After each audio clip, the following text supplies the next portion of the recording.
جاؤں گا تیرے حکم سے تو مجھے خبر میں بھی قرآن پڑھنے کی اجازت دینا۔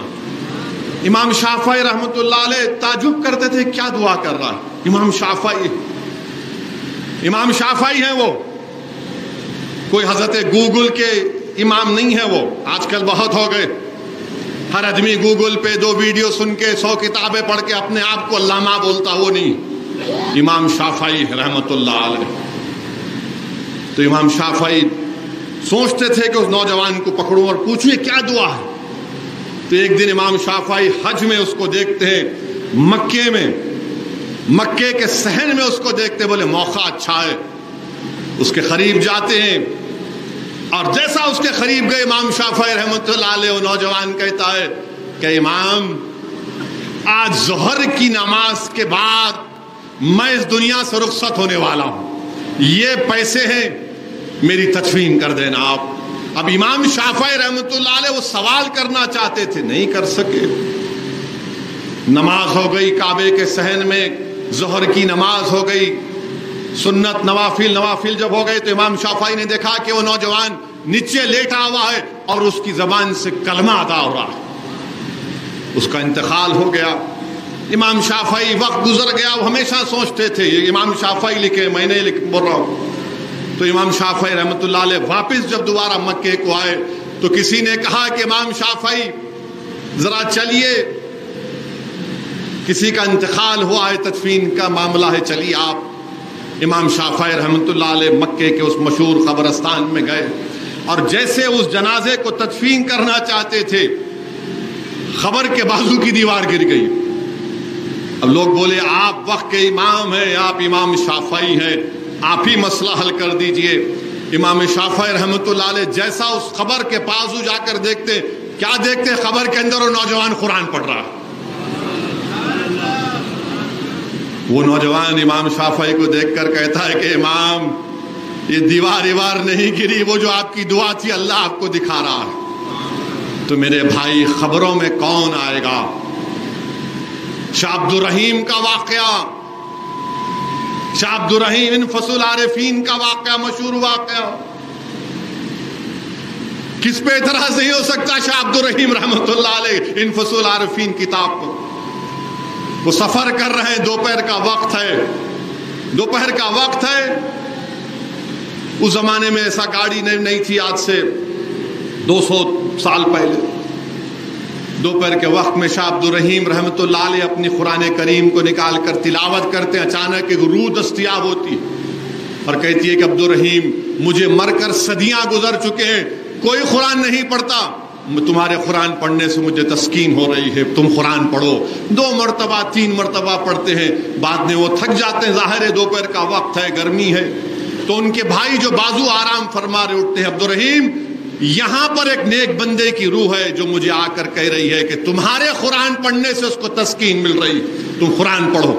نوجوانوں تم کو اور مجھے مرنا ہے، ہم سب کو مرنا ہے، زمین کی غذا بننا ہے، کون ہماری قبروں پہ آ کر قرآن پڑھے گا؟ بتاؤ کون آ کر ہماری قبروں پر قرآن پڑھے گا؟ یاد رکھو نفسا نفسی کا زمانہ ہے، 1 دن 2 دن روتے، اس کے بعد سب بھول جاتے، یہ دنیا کی حقیقت ہے۔ خوش قسمت ہے وہ ماں باپ جن کی اولاد اپنے ماں اور باپ کے مرنے کے بعد ان کی موت تک ان کو یاد کر کے روتے رہتے، جو ان کی قبروں پر جا کر فاتحہ بھی پڑھتے ہیں، نمازوں میں ان کی مغفرت کی دعا بھی کرتے ہیں اور قرآن بھی پڑھتے ہیں ان کے لیے۔ تو میرے عزیز دوستو، بزرگوں، نوجوانوں، قرآن پڑھو۔ امام شافعی کا ایک اور واقعہ، ایک شخص کو بڑی عمر میں اولاد ہوئی، بڑی عمر میں اولاد ہوئی تو اس نے قسم کھا لی کہ میں اس کو 2 جہانوں کی دولت میری بیٹی کو دوں گا۔ انسان جو ہے خوشی کے عالم میں بہت سے وعدے کر لیتا، اب جب بچی بڑی ہو گئی وہ پریشان ہو گیا، علماؤں کے پاس گیا، بتاؤ یہ میں کیسے قسم سے بری ہو سکتا ہوں؟ بولے نہیں ہمارے پاس جواب۔ امام شافعی کے پاس گئے، امام شافعی نے کہا آسان طریقہ ہے، اپنی بیٹی کو قرآن پڑھا، اپنی بیٹی کو قرآن پڑھا۔ وہ قرآن پڑھاتا رہا، پھر جب بیٹی کی شادی کا وقت آیا، نکاح کا، پھر جا کر پوچھا امام شافعی سے اب کیا؟ تو بولا جب تیری بیٹی کی وداعی ہوں گی اس کے بغل میں قرآن دے دے، 2 جہاں کی دولت تو لے کر جائے گی۔ یہ ایمان ہے، یہ محبت ہے میرے بھائی۔ جنید بغدادی، صوفیوں میں بہت بڑا مقام ہے حضرت جنید بغدادی رحمت اللہ علیہ کا، جنیدی سلسلے کے بانی ہیں۔ جنید بغدادی اپنے ایک مرید کو بولے کہ یہ صندوق ہے، اس کو لے جا کر دریائے دجلہ میں بہا دو، اور مرید شیخ کا حکم ہے، اور کامل مرید وہ ہے جو شیخ کے حکم پہ اف نہیں بولتا، بولے شیخ بولے ختم، گیا جیسا اس صندوق کو پانی میں چھوڑا پانی ہٹ گیا، وہ صندوق اندر چلا گیا، پھر پانی آ گیا، وہ تعجب کر آخر کیا۔ اب انسان کو جو انگریزی میں بولتا ہے انکوزیٹو نیچر، تو ایک دن رہا نہیں گیا، بولا کہ شیخ میرے پیر مرشد یہ کیا ماجرا ہے بتائیے نا، میں بڑا بے چین ہوں۔ تو حضرت جنید بغدادی نے کہا کہ میں نے 12 سال طریقت کے اسرار اور رموز پر ایک کتاب لکھی، 12 سال، پھر 12 سال میں اس کو پڑھتا رہا کہ اس میں کوئی بات شریعت کے خلاف نہیں ہے، یاد رکھو آپ، اس میں کوئی بات شریعت کے خلاف نہیں۔ پھر 12 سال میں سوچتا رہا کہ اس کو چھاپوں یا نہیں چھاپوں، کتنے ہو گئے 36 سال۔ اس کے بعد میں نے کہا کہ جنید کی کتاب کی ضرورت ہی نہیں ہے جب اللہ کا کلام میرے سامنے۔ میرے عزیز دوستوں اور بزرگوں، اللہ کے رسول صلی اللہ علیہ وسلم نے فرمایا کہ جو بآواز بلند قرآن پڑھتا ہے وہ آواز سے لوگوں میں خیرات کر رہا ہے، جو خاموشی سے پڑھتا ہے وہ خاموشی سے خیرات کر رہا ہے۔ تو میرے عزیز دوستوں اور بزرگوں، نزول قرآن کا مہینہ ہے، قرآن کو پڑھیے، سمجھیے، اس پر عمل کرنے کی کوشش کریے، تراویحوں کے نماز میں جائیے۔ میرے بھائی علماء کرام نے کہا ہے کہ 30 دن یا جو بھی 29 دن ہوگا تراویح پڑھنا، 20 رکعت ہے یا جو 8 رکعت جو مسلک کے ہیں وہ مانتے ہیں وہ پڑھنا ضروری ہے۔ ایسا نہیں ہے کہ صرف نماز پڑھے اور نکل گئے۔ کیا 30 دن تم سگریٹ چھوڑ سکتے ہو؟ کیا جب تم دن میں سگریٹ نہیں پی سکتے تم زندگی بھر سگریٹ چھوڑ سکتے ہو؟ جب آپ 12-15 گھنٹے سگریٹ نہیں پیتے تو یقیناً آپ 24 گھنٹے بھی نہیں پی سکتے۔ صرف اپنے نفس کو بولنا ہے اب میں چھوڑ رہا ہوں۔ جب آپ مہینے کے 30 دن آپ اپنی نظروں کی حفاظت کر سکتے تو زندگی بھر کیوں نہیں کر سکتے؟ بالکل کر سکتے آپ۔ جب آپ کی طبیعتوں میں غصہ کم ہو جاتا ہے تو یقیناً اچھی چیز۔ تو یہ مہینہ مبارک مہینہ ہے، ٹریننگ کا مہینہ ہے۔ تو آپ اور ہم کو اللہ توفیق دے کہ ہم اس ماہ مبارک کی قدر کریں۔ میرے عزیز دوستوں اور بزرگوں، تیسری بات جو میں آپ کے سامنے عرض کرنا چاہ رہا تھا وہ یہ ہے کہ آج کل ایک بیان آیا، حکومت نے ایک فیصلہ لیا، اور فیصلہ یہ لیا کہ وہ CAA قانون کے رولز بنا دیے۔ میں پہلے بھی کہا اور آج بھی کہہ رہا ہوں کہ CAA قانون کو آپ صرف CAA کے طور پر نہیں دیکھ سکتے، CAA کے قانون کو آپ کو NPR اور NRC سے جوڑ کر دیکھنا پڑے گا۔ اب یہ BJP اور سنگھ پریوار کے لوگ بولیں گے تم کیا نہیں چاہتے پاکستان، افغانستان، بنگلہ دیش کے ہندو، سکھ، عیسائی، یہ بودھ مذہب کے لوگ بھارت کو آ جائیں، یہ ان کو شہریت نہ ملے؟ میں کبھی خلاف نہیں تھا۔ ارے جب ہم نے 2 نیشن تھیوری کو ریجیکٹ کیا، مسترد کیا، ہم کیوں اس کی مخالفت کریں گے؟ کوئی اگر ہمارا ہندو بھائی پاکستان، بنگلہ دیش، افغانستان سے سیکھ آ جائے، کیا CAA قانون سے پہلے ان کو سٹیزن شپ دینے کا قانون نہیں تھا؟ تھا، بالکل دیجیے آپ۔ مگر ہمارا اعتراض یہ ہے کہ مذہب کی بنیاد پر نہیں قانون بنایا جا سکتا. لوگ بار بار مجھ سے کہتے ہیں تم کیا بول رہے ہو, تمہاری شہریت تو نہیں لیں گے نا اسد الدین. میں ان سے کہتا ہوں کہ CAA کا تعلق سٹیزنشپ قانون سے ہے, NPR کا تعلق سٹیزنشپ قانون سے ہے, NRC کا تعلق سٹیزنشپ قانون سے ہے. اور کب سے ہم لوگ مذہب کی بنیاد پر سٹیزنشپ دیں گے؟ مذہب کی بنیاد پر جب سٹیزنشپ دی جا رہی ہے تو مذہب کی بنیاد پر چھینی بھی جا سکتی ہے.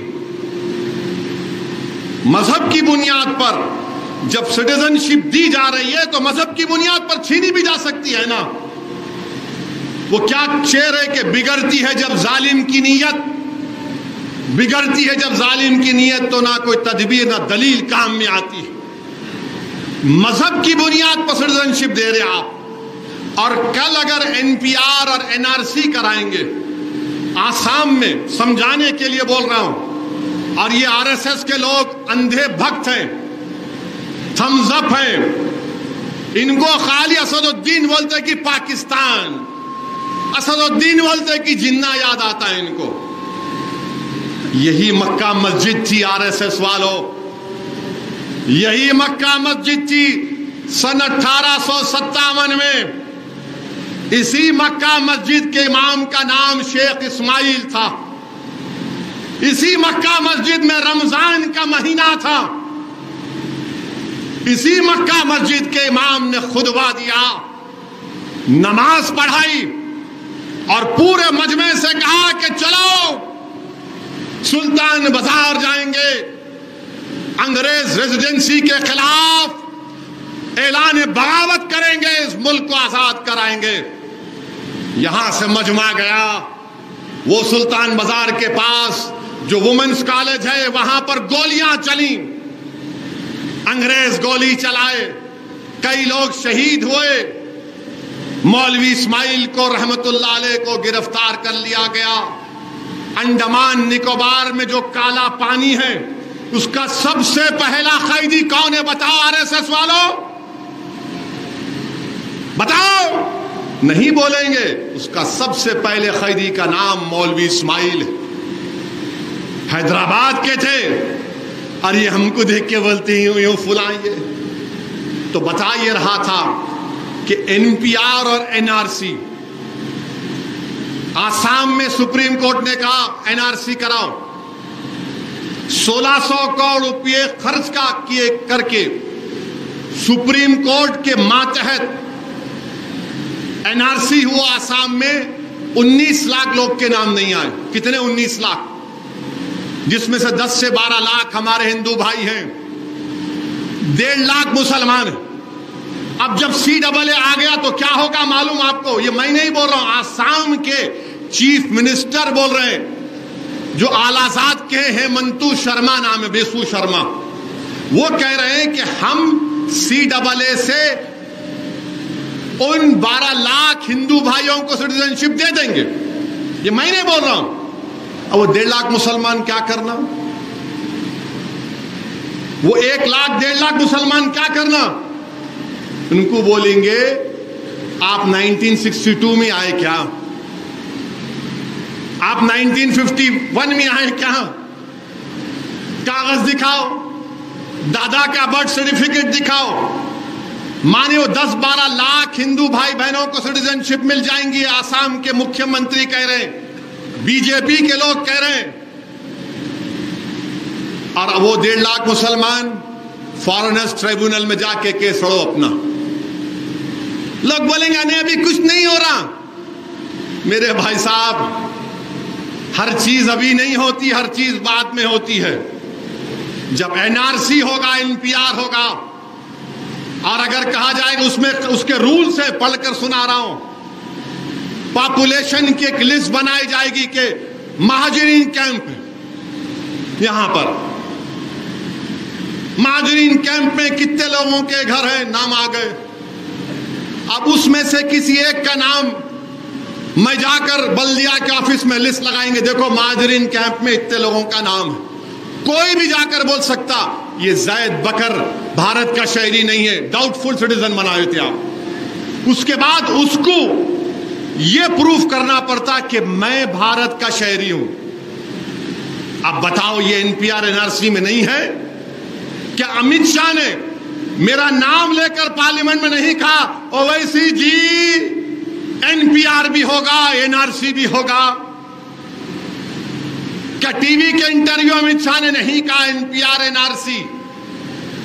تو اسی لیے ہم کہہ رہے ہیں کہ بنگلہ دیش, پاکستان, افغانستان سے جو لوگ آ گئے آپ برابر دو ان کو, مگر مذہب کی بنیاد پر کیوں؟ پھر بولتے نہیں اسلامک کنٹری ہے. ارے اسلامک کنٹری ہے تو میں تو نہیں گیا نا اسلامک کنٹری کو. آپ کے دادا, میرے دادا, ہمارے پردادا مولانا ابوالکلام آزاد, جوہر برادران, حسین احمد مدنی, یہ تمام علماء تو نہیں گئے پاکستان کو. کیوں نہیں گئے؟ کیونکہ ہم اس کو نہیں مانتے وہ کہ اسلامک کنٹری ہے. ہم بھارت کو پسند کرے کیونکہ خواجہ اجمیری کی زمین ہے, یہ سلطان ہند کی سرزمین ہے. ہم بولے یہاں پر اس دیش کا کوئی مذہب نہیں ہوگا, مذہب کی بنیاد پر سٹیزنشپ نہیں دی جائے گی.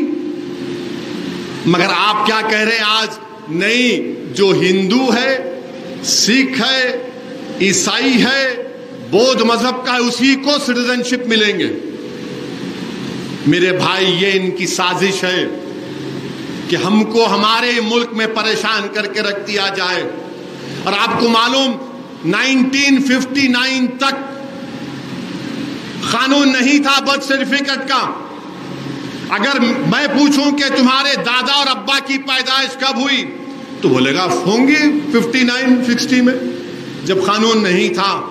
پاسپورٹ کتنے لوگوں کے پاس ہے؟ اگر میں یہاں بولوں ہاتھ اٹھاؤ کتنے لوگوں کے پاس پاسپورٹ ہے؟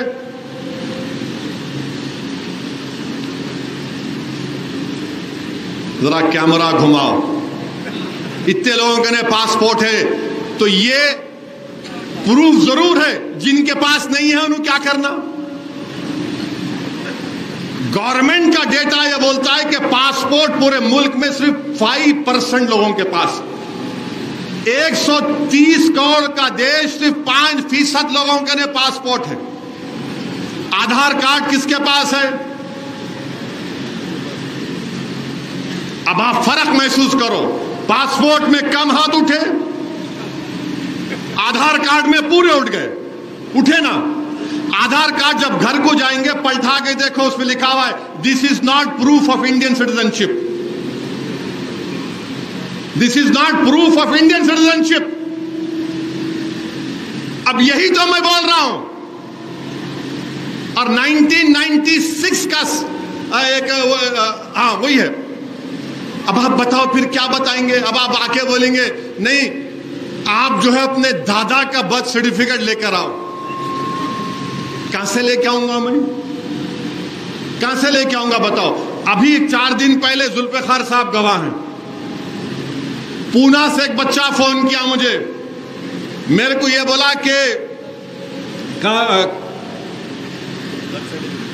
رہنے والے, ہاں جلال کوچے کا رہنے والا ہوں.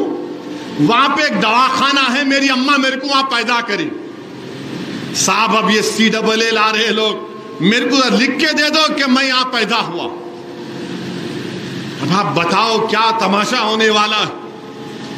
یہ کیا کرنے جا رہے ہیں؟ ابھی تو امت شاہ بول رہے نہیں کوئی مسلمان کی سٹیزنشپ نہیں لی جائیں گی. تو مودی کو, امت شاہ کو کھڑے ہو کر بولنا چاہیے کہ کبھی بھی NPR NRC نہیں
ہوگا دیش میں؟ بولو.